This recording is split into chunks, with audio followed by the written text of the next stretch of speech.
podcast dedicated to the lore, legends, and myths surrounding the creatures that may lurk in your backyard. My name's Hewitt. I'm Chris.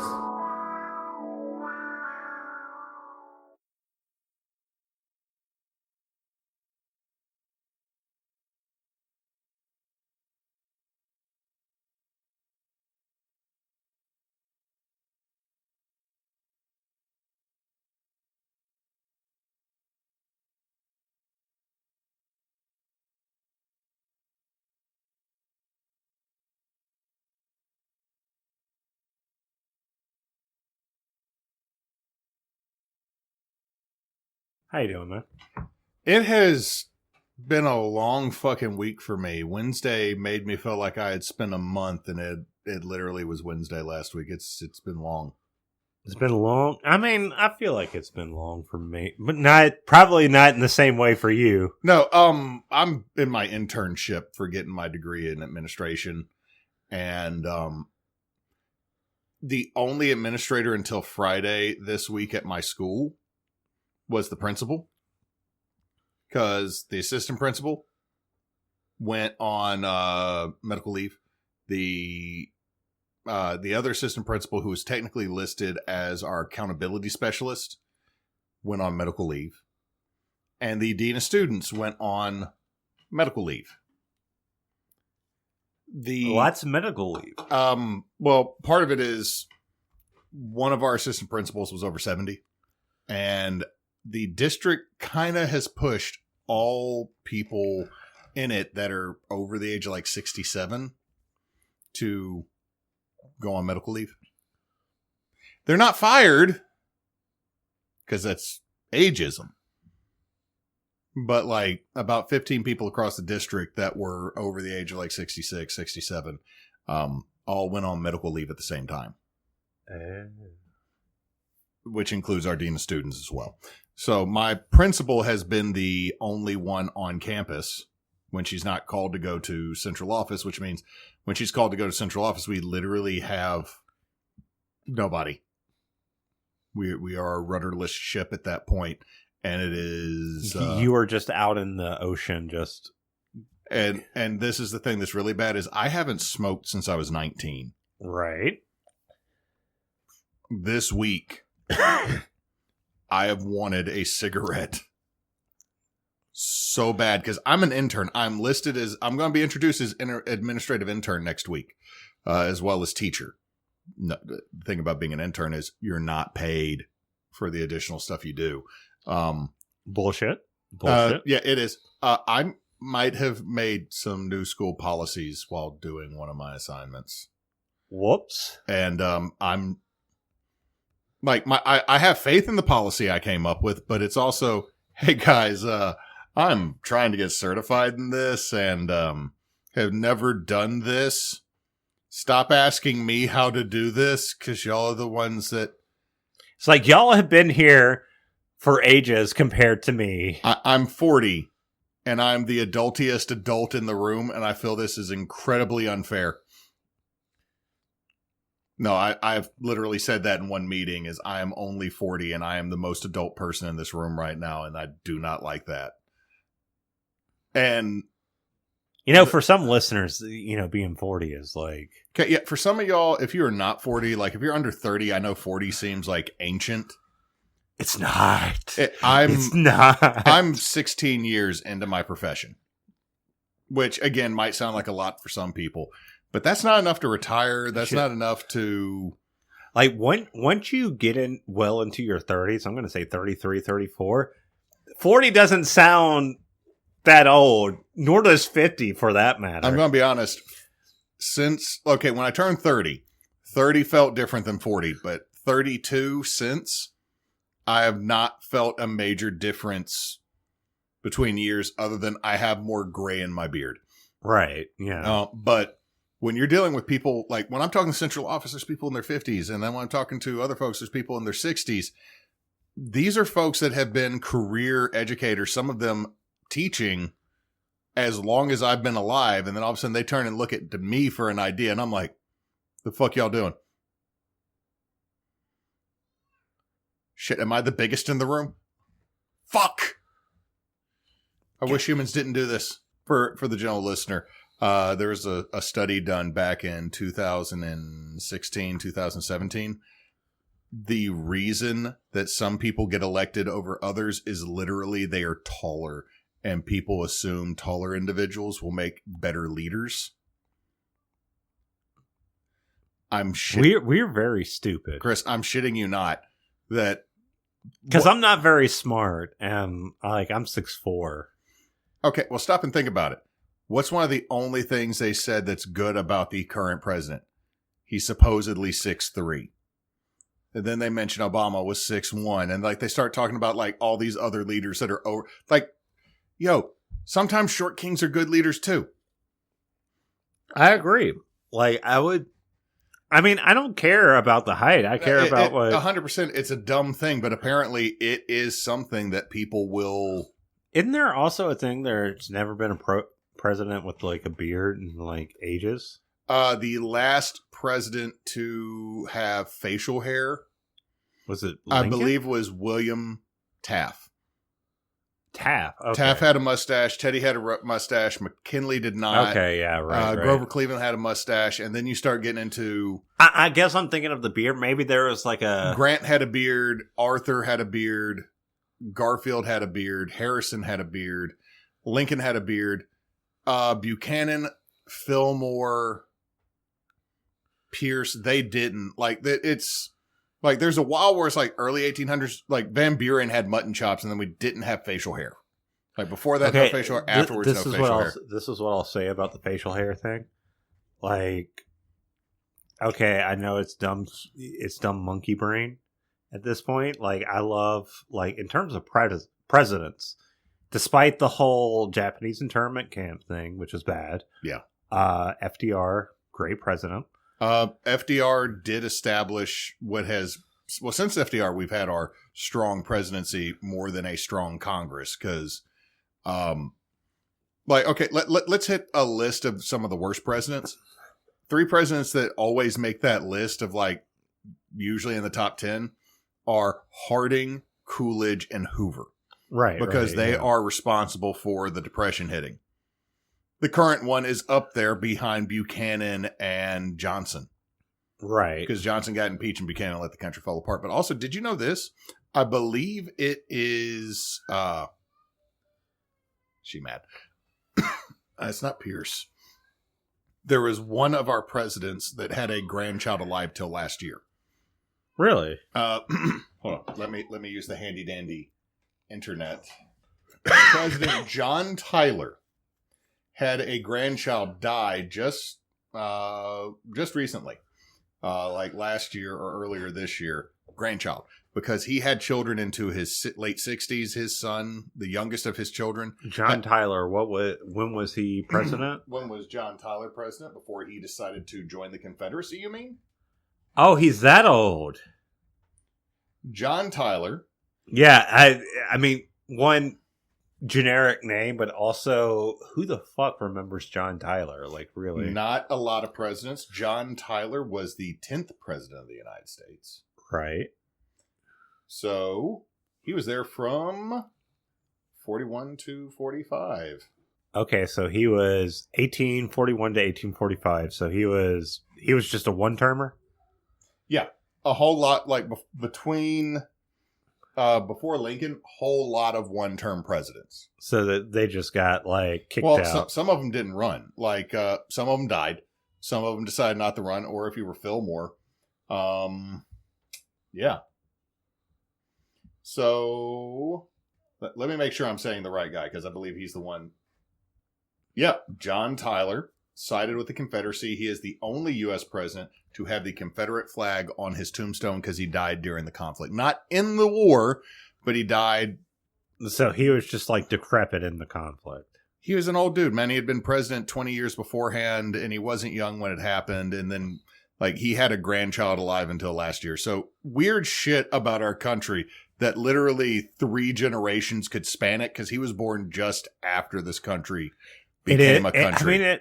Here's the thing that's wild to me, and I think we're going to have to get into the actual meat of the episode here soon, but It is wild to me that, like, we try to treat things like the civil rights movement. We try to treat things like Jim Crow or slavery. Your parents lived through that. To give you an idea, the 1969 Civil Rights Act is 15 years older than me.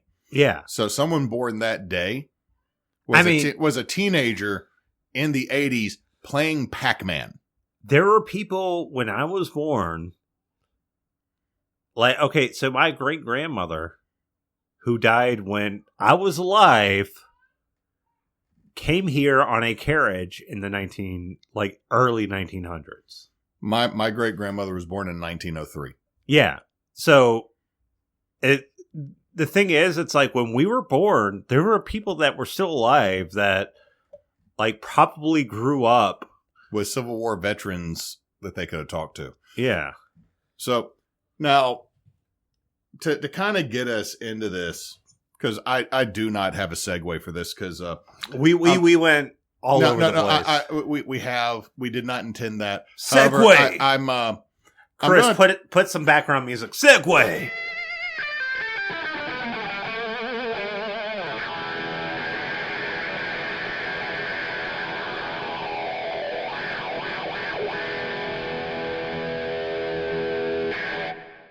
We've segued into the topic right here. So anyway, the Civil War kind of does play into what we're talking about. Also, Taft was a son of a bitch. I don't know why. Actually, no, Taft wasn't. He is the only president that also became a Supreme Court justice. Oh, that's cool. He never wanted to be president. Teddy put him up to it. I honestly, I just said Taft out of nowhere. So let me go ahead and give you an idea. Hey there, boy, I'm Teddy Roosevelt. We're going to go box this morning, smoke a cigar, have a big steak, and then go for a 5-mile run, and then we're going to run the government. Come on, Christopher. Get up off your lazy bones. Let's go. That's Teddy Roosevelt. Taft. Hey, Chris, I know you might still be kind of asleep right now, but we need to go ahead and get up. We got like an 8 o'clock meeting. And yeah, shut the fuck up, Taft. I'm sleeping. The thing is that Taft is quiet, but the thing is that Taft did more than Teddy. Okay, we're not actually like segueing now. You started getting the history major on here's the thing. It's like I'm gonna say something else. I've already talked about how I like FDR's policies, except for that one about there's a few others because the New Deal didn't go to African Americans either. Yeah, that too. Yeah, that's bad. The New Deal needed to be expanded to everybody. The ideas? It's like the American experiment. It's like the Constitution. Technically, it would be great if it was theoretically to everybody and not to just like slaveholders and shit. So, hey, Chris, have you ever heard of Lying Horse Rock? Lying Horse Rock, segue yet? No, I haven't. Okay, so let me tell you a little bit about the location of Lying Horse Rock. It is located in Wynn Parish in the Kisatchie National Forest, which we should probably put the Kisatchie National Forest on the list. Because there's a lot of weird shit about the Kisatchie. Also, big thing about the Kisatchie National Forest, it is not connected. Okay, so where is this? The Kisatchie Wynn National Parish, which is Winfield over, kind of like if you were to draw a triangle between us and Shreveport, and where the flat line, and draw a line to where they meet. Oh, okay. Wynn Parish is kind of located in northwestern central Louisiana. I've only been to Wynn Parish like twice. So it if we're looking at the map and looking at, I usually see dead middle as Alexandria. A little bit northwest of that. Now, okay, so famous residents who come from Wynn Parish are both Huey and Earl Long. They came from Winfield. Now, the Kisatchie National Forest is a non-continuous, so it's broken up into parts, national forest. So there's bits and pieces in between it that are not actually part of it. That's weird. It's because of where the land was actually granted. Oh, so it's all legal bullshit. It's legal because some people already had some claims to some spots. Right. Like, technically when we talked about Magnolia Plantation, it's connected to Kisatchie.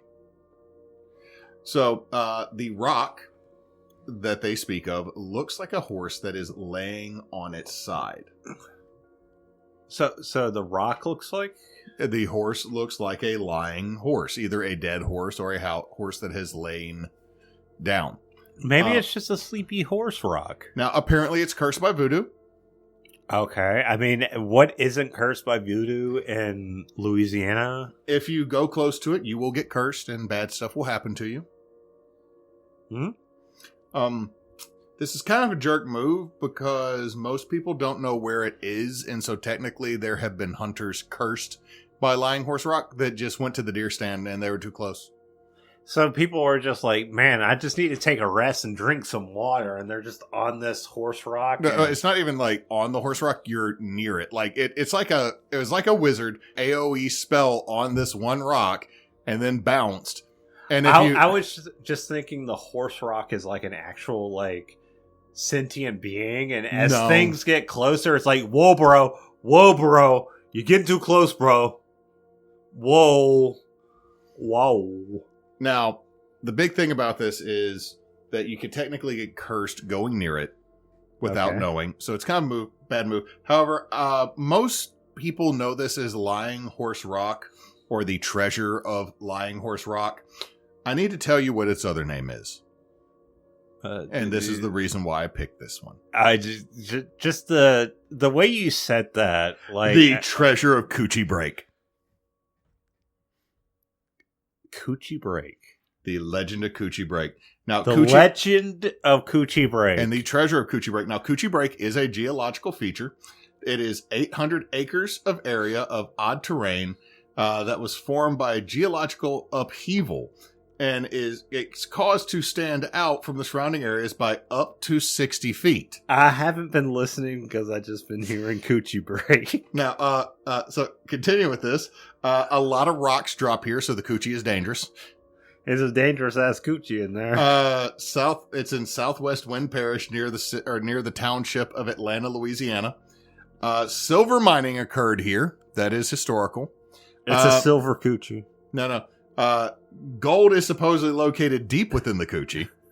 You gotta go deep within the canal to get the... Some believe that it might be part of the meteorite that struck into the Gulf of Mexico, because bits and pieces of the geology that have been tested here do also have the same chemical makeup as those that are found in the Yucatan and parts of Mexico. So Coochie killed the dinosaurs. So what we're saying is, like, this meteor struck deep into the coochie. It struck deep and made the coochie, supposedly.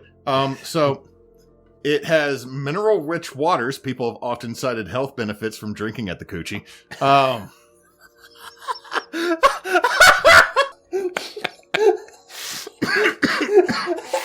Oh, fuck. Oh, shit. There are strange magnetic properties in the area, so things are oddly drawn to the coochie. It's a magneto coochie? You're oddly drawn to the coochie. Many recreational activities occur in the coochie as it is part of the Kisatchie National Forest. What are we doing here? Okay, so this is a supernatural podcast where we're talking about coochie. Well, sometimes that might be supernatural. I mean, for incels, maybe. I've heard people call God because of the coochie. Anyway, so. Oh my God. The coochie is old, the coochie is here, and many people enjoy it. So now that I've gotten that out of the way to describe that the other name for this is the geological feature and water known as Coochie Brake, because somebody named it that. But it is I'm going to hydrate myself at Coochie Brake. Okay, so to get all the jokes out of the way, it is more or less a creek that is spread out over a larger area, and because of the geological anomaly that is in this area, because there is a sharp drop-off, there are between 60 and 40-foot drops throughout this area, which is why it's called a break. It's a step above rapids. And the thing is this is a recreational area because the water is actually fairly shallow. So a lot of people like the tube. A lot of people like to enjoy it. And it does have a lot of hot springs that feed into it. So we can go to Coochie Brake and have a good time. Yeah, you can have a good time at the coochie. Now, let's get into the legend. How did we go from like a lying horse rock? We're going to get there. Okay? To like a deadly coochie. Because Lying Horse Rock is deep within Coochie Brake. Oh my God.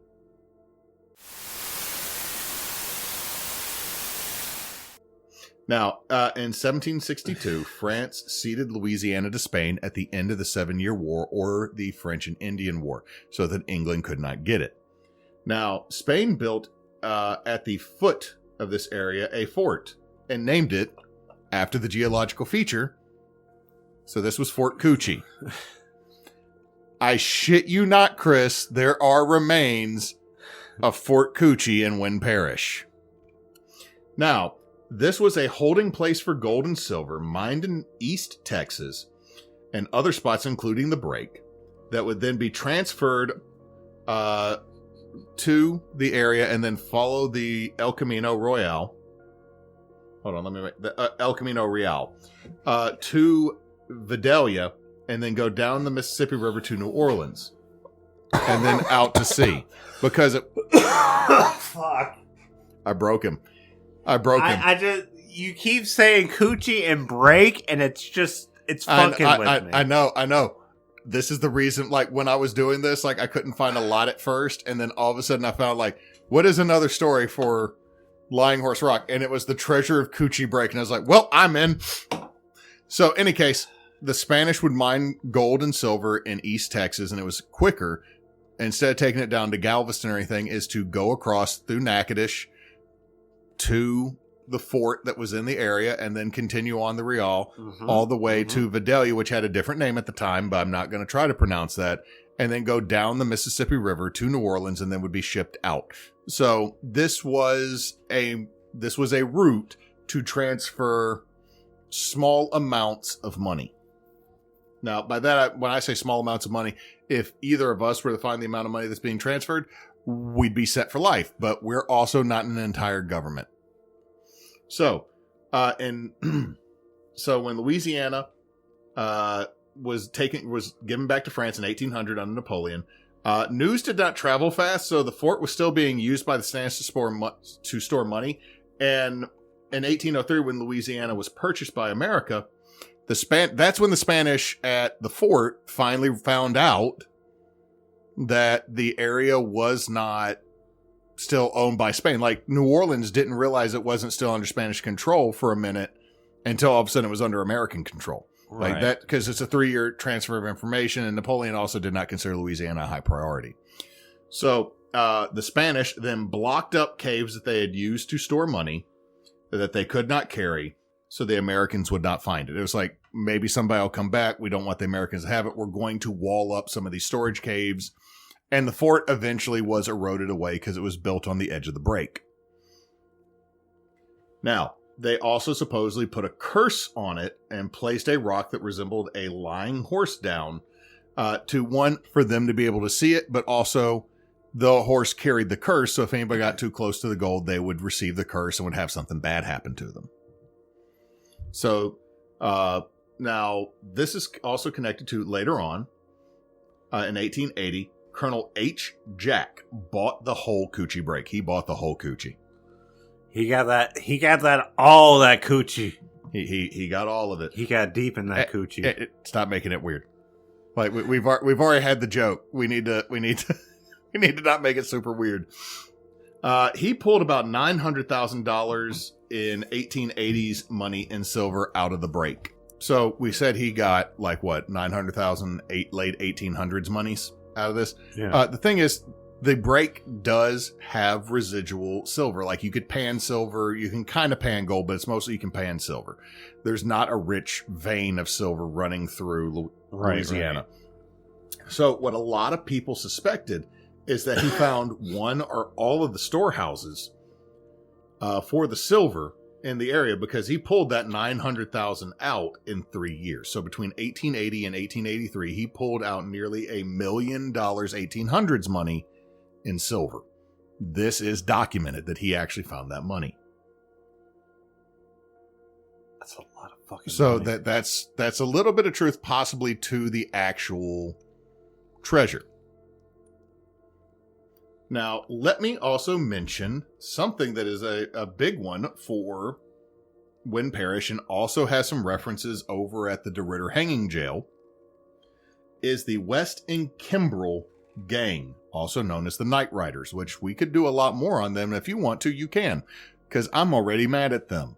and someone else needs to be. Because then I will curse a lot more in that episode. So, the El Camino Real, which barely touches the coochie.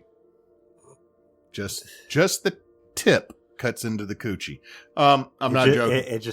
It took a little dip and comes back out. Was a wagon trail that connected Mexico to the Natchez Trace. So it ran from Mexico through Texas, through Louisiana to Vidalia.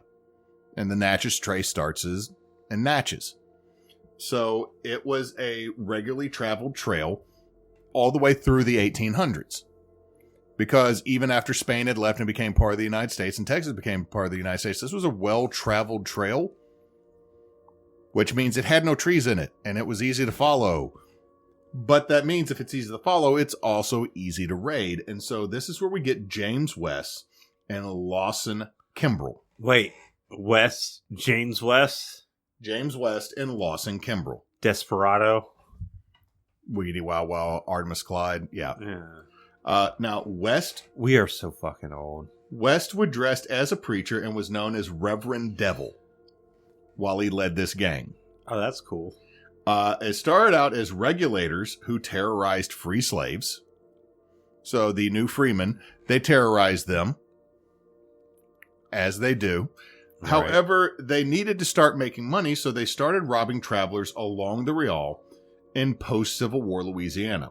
Now, there may have been over 100 victims, but we have no clue due to records not being kept in the Reconstruction era of Louisiana, and especially in rural North Louisiana. Most records during Reconstruction came from South Louisiana and big cities, or the city of Shreveport. So, someone hitting this road in north central Louisiana, they didn't keep up with it. So there might be upwards of 100 victims to the Night Rider gang. Night Rider is also very... Yeah, I know. Now, the Union military at this time only had control over the major cities such as New Orleans and Baton Rouge and Shreveport, and some in Lafayette. But honestly, Louisiana was not one of the highest priorities during Reconstruction, even though Louisiana and Mississippi were two of the states with the highest concentration of slaves. Of course. Before the war. The gang had sway over local cops and sheriffs because some of them were actually in the gang. And the thing is that multiple wells were found to be clogged with the bodies of people along this road. So anybody that was found dead in a well was assumed to be a victim of the West and Kimbrell gang. Now, Easter 1870 in Atlanta, Louisiana, because the cops weren't doing anything and the military wasn't doing anything. The locals killed all but Kimbrell of the gang, who would eventually be caught and hung 3 years later in Texas. So Reverend Devil got shot on Easter Sunday. Poetic. Oh, damn. Now, John West buried his treasure. Okay, I don't mean to interrupt, but I feel like back in the day that there was a lot of really poetic and poignant deaths like that. 100%. Now, supposedly John West buried his treasure under a horse-shaped rock and placed a devil's curse on it so no one can get it but himself or one of his bloodline. And all of his sons died with him in the gang. Supposedly. Now, in 1937, to back this up, 3 men found the rock while they were out hunting, and one told the story of the West gang. 2 days later, he was hit by a truck. A month later, the second man died of a mysterious illness, and the third man barely survived the same illness, but was never the same. He was left ill. This part is documented because it was in a newspaper. They told the newspaper their story. Oh, okay. So these are the 2 stories of what might be up with Lying Horse Rock. It could be Spanish gold that is stored deep within the coochie, or it could be a gang's ill-gotten gains buried under a horse-shaped rock. Now, there is one picture in a newspaper of the supposed rock, and it does, if you squint and tilt your head just so, looked like a lying horse near a bunch of trees. But on this note, a ton of local and small treasure hunters have searched for the region. Not much has been found. Some people have found like some old coins. Right. Some people have found a lot of other random old metal goods like parts of guns, knife blades. Someone found like a stainless steel skillet, and it actually like it had been under the oxygenation level deep in the mud, and when they cleaned it up, they could still use it. Oh, that's nice. Which that's some quality fucking cast iron. Like I said, there is information about this also at the DeRidder hanging jail. A man by the names of Charles Bobuck made a song about the Coochie Brake and the treasure of Coochie Brake. Okay. Now, I'm sorry for being such a fucking child. No, that's why I picked this. So let's, before I go over my sources with this one, and I know this is a shorter episode, but I like I said, I could not pass this one up. Is there treasure underneath lying or near lying horse rock? I 100% don't believe there's any treasure. I think there is. You think there's gold in them there, Coochie? In Coochie Brake, we go in there. We need to go there and find that gold. You need to find the treasure within the Coochie. I need to find it. I'm going to look everywhere. I'm going to say this. Many men have tried and not. Look, all I'm saying is like most men, they look in the wrong place. This is true. They go a little bit south. God damn it. God damn. But I won't do that. I'm going to say this. I listen to the hills. I listen to the plains to know where to go in Coochie Brake. You paint with all the colors of the wind. I paint with all the colors of the wind. Anyway, this is a great urban legend. There's a lot of little folktales. Like I had to go and find people talking to old folks about this, more than finding a lot of other stuff for it, because this is a very localized, small urban legend, and I love it because one, a hidden treasure story is really cool, and I really do enjoy that. But the second I saw it was also called Coochie Brake, I had to do it because I know I'd make you break. And like, I knew you were like, the only way this has been better is if you had told a fucked up episode before this one, but you didn't. No, I mean, I told a pretty bog standard episode. Yeah, you did. Like, outside of the fact that it was. This would have been a really good one to then make us feel better after we talked about the Crescent. Which was another episode you did. Yeah, I know. That was a jacked up episode. That and La Laurie. Like this is a palate cleanser one for both of us and for me. I like it. I don't know anything about it. We need to go to this. Let's. Did they have like what's the going rate to go to this? We would have to check the Kisatchie National Forest registry. We got to go there. We gotta go see. Yeah, I think it would be a great time. All right, my sources are Bobuck Bandcamp, Meet the Residents Fandom, Lying Horse Rock, TreasureNet.com, Newspapers.com, article from Town Folks, Lying Horse Rock, LouisianaLife.com, regional reports from across Louisiana. This one was mostly used for photos. It also had like a really long article about river otters at the bottom of it. Apparently South Louisiana has river otters. I didn't know that. Well, I mean, if you think about the Great Raft. Well, no. I'm not talking about like Alexandria, Red River where the Great Raft was. I'm talking about like Chafalaya and down south. We apparently have otters. I did not think Louisiana had that. I know we have beavers, but I mean, I knew that, but otters, I always thought that was more like a northern thing. The OxfordAmerica.org, Jack and Me at the Coochie Brake, 64parishes.org, Files USGW Archives, Wynn Parish, February 27, 1969, Wynn Parish Enterprise News America, Legend of Coochie Brake, Is It Truth or Myth? Louisiana Dread, TYM YouTube, Monroe Morning World 1957, Alexandria Daily 1937, And readtheplaque.com, because there is a plaque dedicated to the night riders along the highway. Well, I'm super glad you brought this up. Such a great episode. Such a fun episode. We get to talk about dead horses and coochie. Thank you for listening. This is Backwoods Obscura. We release every Tuesday. We are on social media. We mostly post on Facebook and we post on TikTok. Sometimes we're on Patreon. I don't know what to do there. Help us out.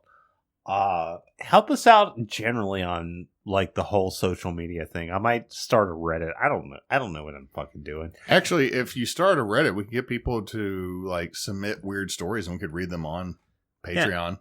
Yeah, well, the thing is, it's like Reddit copyright. It's a super weird shit. Anyway, we are also Team Bonus Action. Team Bonus Action is a group of friends who like to play RPGs and video games. Most of the time we are doing it connected to charity. Since the start of August, we have been working along with Extra Life to raise money for the Batson Children's Hospital in Jackson. The goal is $1,500. If you could help by donating, we would greatly appreciate it. We know money is tight during this time, but if you could help pay it forward so that other folks don't have to worry about paying bills versus medical bills, it would be greatly appreciated. It would help the kids. And with that, I hope you have a good day or night or whatever time it is over there. Hey, Chris. Yeah. Hey, Chris. What is it? Hey, Chris.